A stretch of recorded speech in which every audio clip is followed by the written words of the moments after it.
We were thinking maybe Sophie Cunningham. I don't know. Sophie, and she was in an interview and she called us out. So she and I have shared a few DMs because I was like, oh, okay, you want to take the Bella Twins on in the ring? Let's do it. So Sophie and Caitlyn versus the Bellas. Oh, I mean, Let's that'd do actually it. be really good. Book it, WrestleMania. What? Sophie's sneaky tall though. She's like 6'1". That's Yeah. okay. What do you say? We don't got a chance. The bigger they are, the harder they fall. You know? Do you know? Sure. Yeah, when you're the bad girls, we know how to win. We Doesn't saw matter it. how tall, how Yeah. strong. Let me tell you about something that just happened that perfectly encapsulates where we are with Caitlin Clark and her relationship with professional women's basketball. The WWE, yes, World Wrestling Entertainment, has made it abundantly clear that they want Caitlin Clark, and I don't mean some casual promotional appearance or a celebrity cameo where she waves from the audience. I'm talking about an actual invitation to compete at WrestleMania, the biggest event in professional wrestling.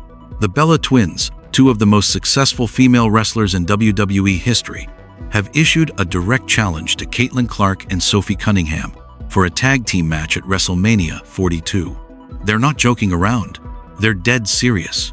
And what makes this story fascinating isn't just that WWE wants her, it's what that desire reveals about how different organizations perceive and have an even bigger impact for women. Caitlin Clark, if you're watching, come on and join, Belair said via CBS Sports. Come on in the Royal Rumble. You can be one of 30 participants. That's what's exciting about the Royal Rumble. You never know what's going to happen. It could be the past, present, future. Caitlin Clark's value compared to her own league. It began with Sophie Cunningham, Caitlin's teammate on the Phoenix Mercury. During an interview, Cunningham mentioned that WWE had approached her about potentially getting involved with the organization. She floated the idea half-jokingly, half-seriously, that maybe she and Caitlin could form a tag team and step into the wrestling world together. It was one of those comments that could have easily been dismissed as casual conversation, the kind of thing athletes say when they're having fun with hypotheticals. But the Bella Twins heard it, and they didn't dismiss it at all. Nikki Garcia, one half of the legendary duo, revealed that she and Sophie had already been exchanging direct messages about the possibility. She called us out in an interview, Nikki explained. So I was like, okay, you want to take the Bella Twins on in the ring? Let's do it. Sophie and Caitlin versus the Bellas. Book it. Wrestle. Caitlin Clark to one Michael Jeffrey Jordan, and Seth Rollins knows best. We got Seth Rollins here. He said, I'm a Bulls fan as well, so I don't want to get blasphemous here, but it's Jordan-esque, he said, of Caitlin Clark's game. She's changed the game. I'm not saying anybody is good at Michael Jordan, but from an optics perspective, the amount of eyes she's put on the sport has been incredible. Let's take a listen. WrestleMania. This wasn't promotional talk. This wasn't hypothetical entertainment. The Bella Twins were laying down a genuine challenge, and they were doing it with the confidence of people who understood exactly what they were proposing. When someone mentioned that Sophie Cunningham is sneakily tall at 6'1", suggesting that might give the basketball players an advantage, the Bellas didn't back down for a second. The bigger they are, the harder they fall, they responded. We're the bad girls. We know how to win no matter how tall, how strong. We know what we're doing. That response tells you everything you need to know about how serious this is.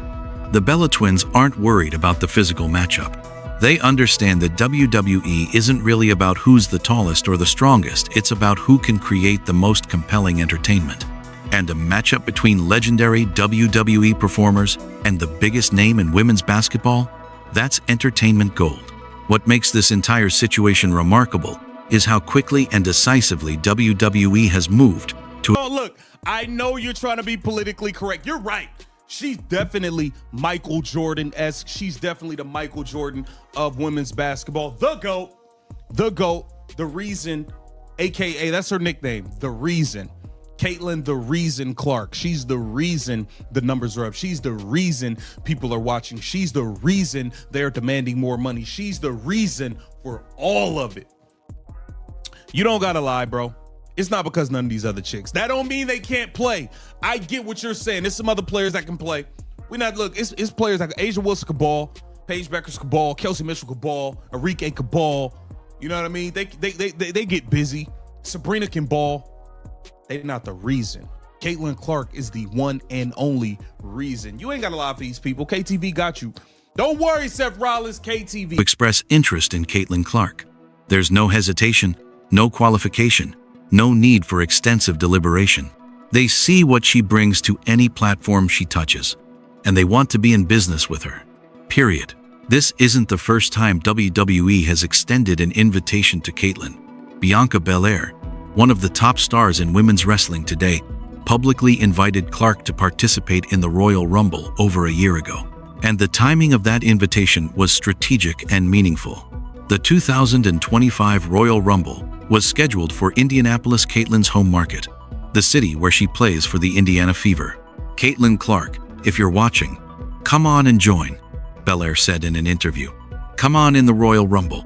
You can be one of 30 participants. That's what's The takeover, the Caitlin Clark takeover continues. Caitlin Clark about to take over the WWE. Vince McMahon, get ready. Get ready. Hey, before you know it, you might see Caitlin Clark in the ring with the Undertaker. This is crazy wildness, man. We got to get into it, as it seems like every major corporation. What's exciting about the Royal Rumble, you never know what's going to happen.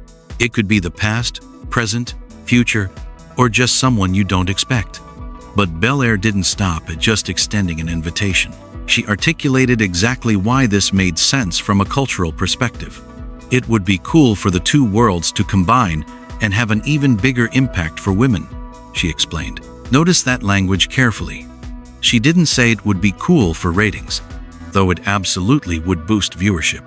She didn't say it would be cool for publicity, though the media coverage would be enormous. She said it would have an impact for women. That's the language of someone who understands cultural momentum, someone who recognizes that. Appreciate it. Now, we go over to Yahoo Sports. Got two articles to break down for you today. Boom.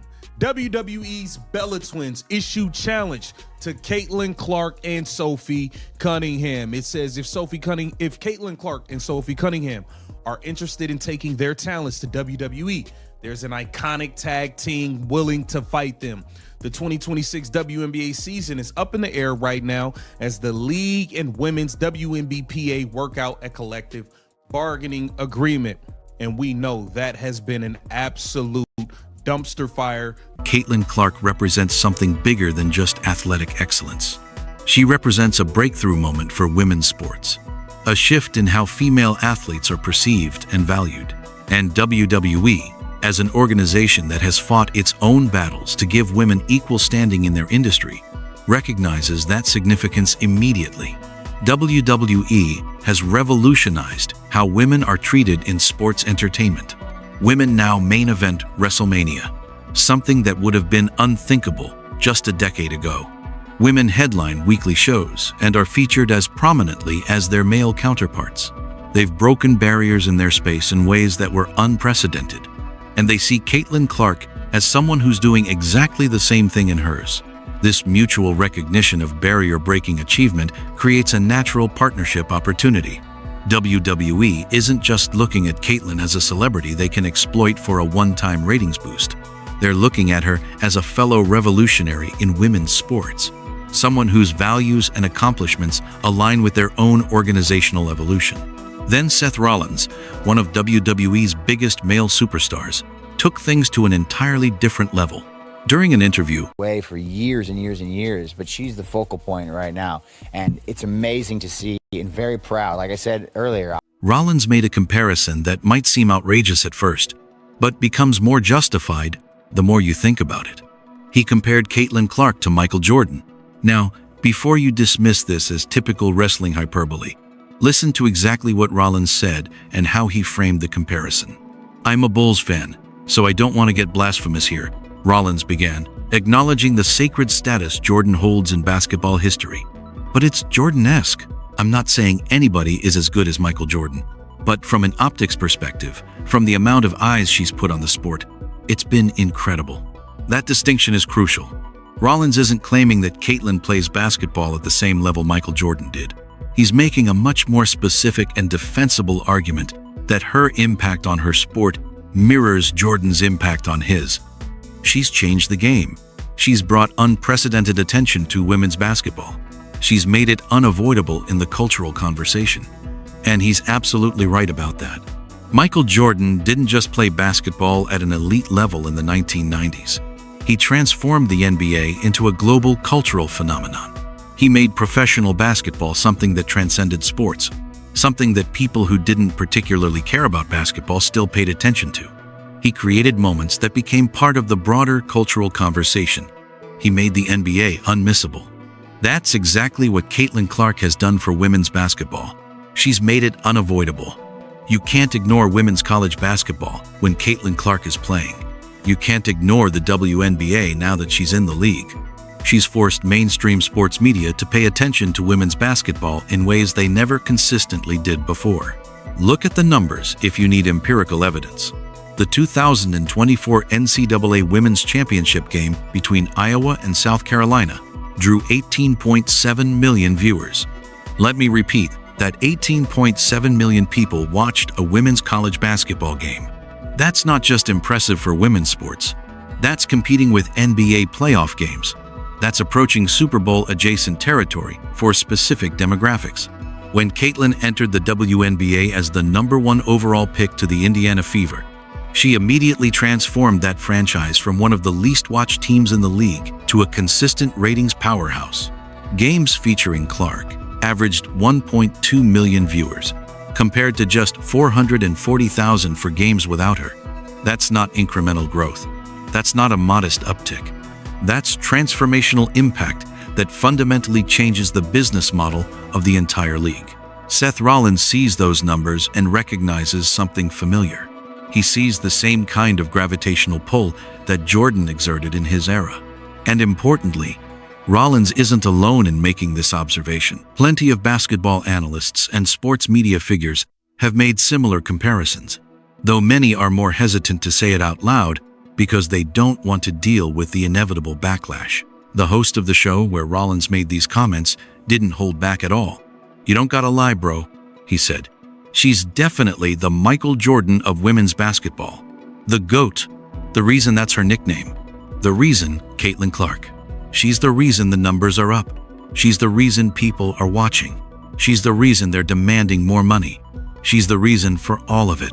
Then the host made an important clarification, one that often gets lost in these discussions. "That don't mean other players can't play. I get what you're saying. There's some other players that can play. We're not saying there aren't. Aja Wilson can ball. Paige Buchers can ball. Kelsey Mitchell can ball. Brianna Stewart can ball. Sabrina Ionescu can ball. They get busy. They're not the reason. Caitlin Clark is the one and only reason." That's the uncomfortable truth that some people within the WNBA ecosystem seem reluctant to fully acknowledge. There are many talented players in women's basketball. There are all-stars and MVPs and exceptional athletes throughout the league. But none of them are moving the cultural needle the way Caitlin Clark is. None of them are bringing in the casual fans, creating the mainstream moments, generating the media coverage that she consistently does, recognizing that reality doesn't diminish other players' accomplishments. It simply acknowledges what's plainly visible in the data. Caitlin Clark is the focal point right now. She's the center of gravity around which the entire women's basketball universe is currently orbiting.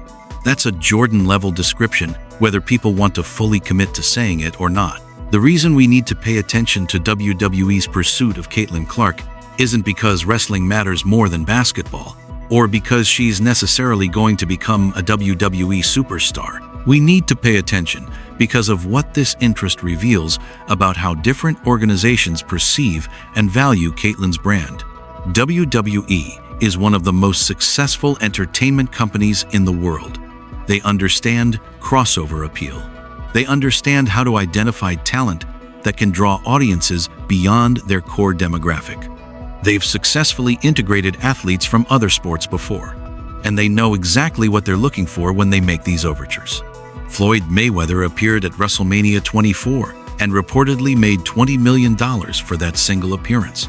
Ronda Rousey transitioned from UFC to WWE and became a legitimate superstar in wrestling, with a contract worth $1.5 million per year. Bad Bunny, the Puerto Rican music superstar, had multiple wrestling matches, and was genuinely good at it, introducing WWE to an entirely new audience demographic. But here's what makes the Caitlin Clark situation different. Those were all established megastars in their own right before WWE came calling. Mayweather was the biggest name in boxing. Rousey was the face of women's MMA. Bad Bunny was already one of the biggest music artists in the world. They had already proven their crossover appeal and mainstream marketability. Caitlin Clark is just 2 years removed from college. She's 23 years old. She's completed exactly 1 professional season. And already she's getting WrestleMania invitations and Michael Jordan comparisons from people outside women's basketball. That tells you something extraordinary about the trajectory she's on and the cultural impact she's already achieved. When WWE looks at Caitlin Clark, they see someone who moves needles. They see someone who creates mainstream moments. And most importantly, they see someone whose audience overlaps with the audience they desperately want to reach. Young women, casual sports fans, people who don't traditionally watch wrestling but might tune in for a compelling crossover event. The Bella Twins are the perfect ambassadors for this pitch because they understand both sides of the equation. Nikki and Brie Garcia are among the most successful female wrestlers in WWE history. They've transitioned seamlessly into media personalities, reality television stars, and business owners. They understand the entertainment side of sports and the sports side of entertainment. When they say they want to face Clark and Cunningham at WrestleMania, they're not engaging in publicity stunts. They're pitching a legitimate attraction that would draw massive interest and revenue. Think about the promotional runway for something like this. You'd have months of build-up media appearances, training montages, social media content, behind-the-scenes footage of Caitlin learning wrestling moves and preparing for this completely different challenge. The story writes itself. Basketball superstar enters the wrestling world. Can she handle the physicality? Can she perform under the bright lights of the biggest wrestling event of the year? The narrative practically creates itself. WrestleMania 42 is scheduled for April 2026 in Minneapolis. If Caitlin wanted to seriously pursue this opportunity, that timing would give her the entire 2025 offseason to train. WWE's Performance Center in Orlando has successfully trained countless athletes from other sports. They know exactly how to work with people who have elite athletic ability but no wrestling experience. They've developed comprehensive programs specifically for this kind of transition. The obvious question is why Caitlin Clark would even entertain this possibility. She's got a basketball career to focus on. She's trying to win a WNBA championship with Indiana. She's got endorsement deals with Nike, State Farm, Gatorade, and numerous other companies worth millions of dollars. Why would she risk injury or distraction by stepping into a wrestling ring? The answer might be about leverage, options, and the uncertain future of the WNBA itself. The current collective bargaining agreement between the WNBA and its players' union expires after the 2025 season. The negotiations for a new CBA have been, according to multiple reports, contentious and difficult. Players are fighting for better pay, better travel conditions, better overall treatment. If these negotiations break down, there could be a lockout. There could be a work stoppage. Players might find themselves without income and without a platform to maintain their visibility. WWE represents exactly the kind of option that provides both leverage in those negotiations and an alternative if they fall apart. It's a platform with truly global reach. It's an organization willing to pay significant money for the right talent. And it's an opportunity for Caitlin to expand her brand beyond basketball in ways that create long-term value regardless of what happens with the WNBA. Let's talk about the money for a moment, because the financial comparison is stark and illuminating. Caitlin made $76,535 in her rookie season with the Fever. The WNBA maximum salary for the 2024 season was $241,984. These are not insignificant amounts of money, but they're a fraction of what male athletes make in major professional sports, and they're a fraction of what Caitlin herself makes from endorsements. Her Nike deal alone is worth $28 million over 8 years. That's real money. But if WWE came to her with a multi-million-dollar offer for a single WrestleMania appearance, something in the range of what they paid Floyd Mayweather, that would be impossible to ignore from a pure business perspective. That would be more than her entire WNBA career earnings to date for one night of entertainment work. But beyond the immediate financial calculation, there's the question of cultural impact and brand expansion. WWE reaches audiences that don't watch basketball. It's entertainment for people who want storylines and characters and drama.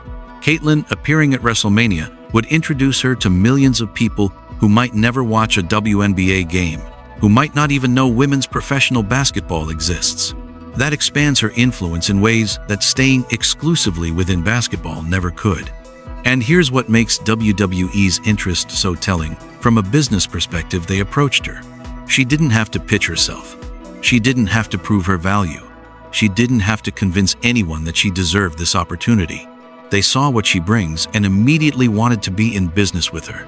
That's the kind of reception she consistently gets from organizations outside the WNBA. Now compare that enthusiastic, immediate recognition from WWE to how the WNBA has handled Caitlyn Clark's rise. The league has benefited enormously from her presence. Television ratings are up dramatically. Attendance is up across the league, not just for fever games. Merchandise sales are up. Sponsorship interest is up. Corporate partners are paying more money for association with the league. Everything that matters from a business perspective has improved because of Caitlyn Clark. Yet there's been resistance from some players and media members who cover the league. There's been pushback against the idea that she's the primary driver of the league's growth. There's been reluctance to give her full credit for what she's accomplished. And in some cases, there's been outright hostility toward the attention she receives.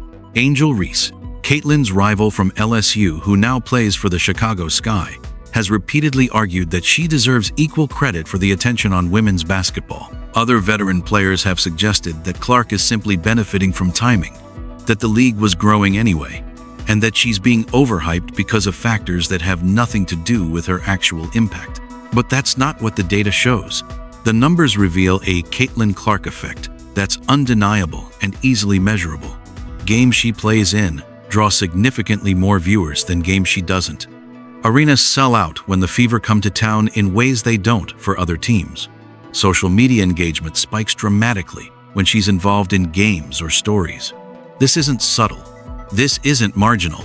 This is transformational impact that even casual observers can see. WWE understands this immediately. They don't need convincing. They don't need multiple seasons of data. They don't need focus groups or committee meetings. They see someone who moves the cultural needle, and they want to work with her. That's how successful entertainment companies operate. They identify stars and they build around them without hesitation. The fact that WWE executives and performers are publicly campaigning for Caitlyn to join them tells you everything about her crossover appeal. These are people who understand entertainment value at the highest level. They know what draws audiences. They know what creates memorable moments. They know what generates revenue. And they see all of that in Caitlyn Clark. Seth Rollins making the Jordan comparison isn't hyperbole when you understand what he's actually saying. He's not claiming Clark is as skilled at basketball as Jordan was. He's saying she's having a Jordan-level impact on her sport. She's bringing in casual fans who wouldn't otherwise watch. She's creating mainstream moments that transcend the normal boundaries of women's basketball. She's making the sport unavoidable in the cultural conversation. Jordan did that for the NBA in the 1990s. The league was popular before him, but he elevated it to an entirely different level. He made it global. He made it cool. He made it something that people who didn't particularly care about basketball still paid attention to because of the cultural significance. That's exactly what Caitlyn Clark is doing right now for women's basketball. So where does this actually go? Will we see Caitlyn Clark at WrestleMania 42 inches April 2026? That depends on several factors that are currently uncertain. It depends on how the WNBA-CBA negotiations conclude. It depends on her health and basketball commitments. It depends on her personal interest in trying something completely different and challenging. And it depends on whether WWE makes an offer compelling enough that she simply can't refuse. But here's the thing, the bigger story isn't whether she actually wrestles. The significance isn't whether she ultimately accepts WWE's invitation or politely declines. The real story is that WWE wants her in the first place. The real significance is that they see her value immediately and without qualification. The real meaning is that major entertainment organizations outside women's basketball understand what she brings to any platform she touches, while her own league sometimes seems reluctant to fully embrace that reality. This creates a dynamic that fundamentally changes the power relationship between Caitlin Clark and the WNBA. She has options beyond the league. Real options. Lucrative options. High-profile options that would keep her in the public consciousness even if she stepped away from basketball entirely. She could take a year off and pursue entertainment ventures. She could focus entirely on her endorsement portfolio and media appearances. She could explore opportunities in other sports and platforms. And she would still be one of the most famous and valuable female athletes in the world. Her brand exists independently of the WNBA at this point. She's bigger than the league itself. That's leverage. That's power. And that's exactly what these WWE overtures represent. A reminder that she has options. A reminder that other organizations see and appreciate her value, even when her own league sometimes seems to take her for granted. The uncomfortable truth that these WWE invitations make obvious is this. Caitlin Clark doesn't need the WNBA as much as the WNBA needs her. The league will continue to exist if she leaves, of course, but it will lose the majority of its mainstream cultural relevance. Television ratings will decline significantly. Casual fan interest will evaporate. Corporate sponsorship money will decrease. The growth trajectory that the league is currently experiencing will stall or reverse. Caitlin, on the other hand, would be fine. More than fine. She has her Nike money. She has her other endorsement deals. She could transition into broadcasting, where networks would pay her handsomely for her insights and her ability to draw viewers. She could pursue entertainment opportunities like WWE. She could become a full-time content creator and influencer, building her own media empire. The opportunities available to her extend far beyond professional basketball. That's the kind of leverage that changes negotiations. That's the kind of power that demands respect and proper valuation. And organizations like WWE understand that implicitly. They recognize that they're competing for her time and attention with numerous other opportunities. So they make their pitch compelling. They express genuine enthusiasm. They make her feel valued and appreciated. This situation also reveals something important about how women's sports are evolving. For decades, female athletes in most sports had essentially one option: play their sport professionally, in whatever league existed, accept whatever conditions and compensation were offered, and be grateful for the opportunity. There were no alternatives. There was no leverage. If you wanted to continue competing in your sport at the highest level, you accepted what you were given. That dynamic is changing, and Caitlin Clark is at the forefront of that change. She has genuine alternatives. She has real options that would provide similar or better compensation without the physical demands of an 8-2-game professional basketball season. She has opportunities that would expand rather than limit her brand reach. This puts pressure on the WNBA to properly value its stars, to negotiate in good faith, to provide working conditions and compensation that reflect the value these athletes create. Because if the league doesn't do those things, the very best athletes, the ones who have transcendent appeal and outside options, might simply walk away and pursue those alternatives instead. WWE's interest in Caitlin also validates something that many people have argued for years, that women's sports need better marketing and promotion, not fundamental changes to the sports themselves. The games are compelling. The athletes are elite. The competition is fierce. What's often lacking is the platform, the promotion, the investment in making these sports visible and accessible to casual fans. WWE understands promotion and marketing at an elite level. They know how to build stars. They know how to create compelling narratives. They know how to generate mainstream media coverage. When they look at Caitlin Clark, they see someone who already has all the elements of a megastar: the talent, the personality, the work ethic, the compelling personal story. All she needs is the right platform and promotion. The WNBA, by contrast, has sometimes seemed almost embarrassed by its biggest star. Rather than leaning fully into the Caitlin Clark phenomenon and using her rising tide to lift all boats, there's been internal resistance and resentment. Some of that comes from veteran players who understandably feel overlooked. Some comes from a desire to promote the collective rather than individuals. And some, frankly, probably comes from the same kind of tall poppy syndrome that tries to cut down anyone who rises too high too fast. But successful entertainment properties understand that you build around your stars. The NBA built around Michael Jordan, then Kobe Bryant, then LeBron James. The NFL has built around Tom Brady, Patrick Mahomes, and other transcendent talents. Individual sports like tennis and golf openly organize their entire promotional efforts around their biggest stars. The WNBA would be wise to learn from these examples and from organizations like WWE that immediately recognize and value what Caitlin Clark brings. Build around her, promote her relentlessly, use her appeal to bring in new fans, then expose those fans to all the other amazing talent in the league. That's how you grow a sport sustainably. Whether Caitlin Clark ever actually steps into a WWE ring is almost beside the point. The invitation itself is significant. The public enthusiasm from WWE's biggest stars is meaningful. The recognition that she has Jordan-level impact on her sport matters. What this entire situation demonstrates is that Caitlin Clark has transcended women's basketball. She's become a cultural phenomenon that extends far beyond the sport that made her famous. And organizations that understand cultural impact and celebrity value are lining up to work with her. The Bella twins want to face her at WrestleMania. Seth Rollins compared her to Michael Jordan. Bianca Belair invited her to the Royal Rumble. These aren't casual compliments or publicity stunts. These are serious offers from serious people in a serious entertainment business with the resources to make it worth her while. Caitlin Clark should absolutely be listening to these offers, not necessarily because she should pursue wrestling, but because they provide valuable leverage and options. The organizations that understand her value are the ones making aggressive moves to work with her. They're not taking her for granted. They're not diminishing her accomplishments. They're not trying to spread credit around to make other people feel better. The question now is whether the WNBA will fully recognize what they have before Caitlin starts seriously considering those other options.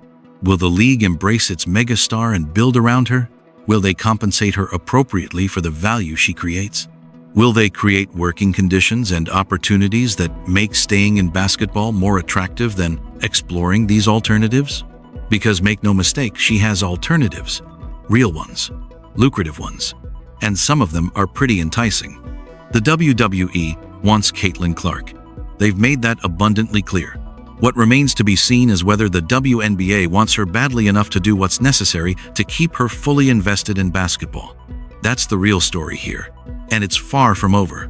The takeover continues. The Caitlin Clark era is just beginning, and every major entertainment organization in the world is paying attention, even if her own league is still figuring out how to handle having the biggest star women's basketball has ever seen. Stay locked in with my channel, Simply Explained, your home for the truth behind the WNBA headlines.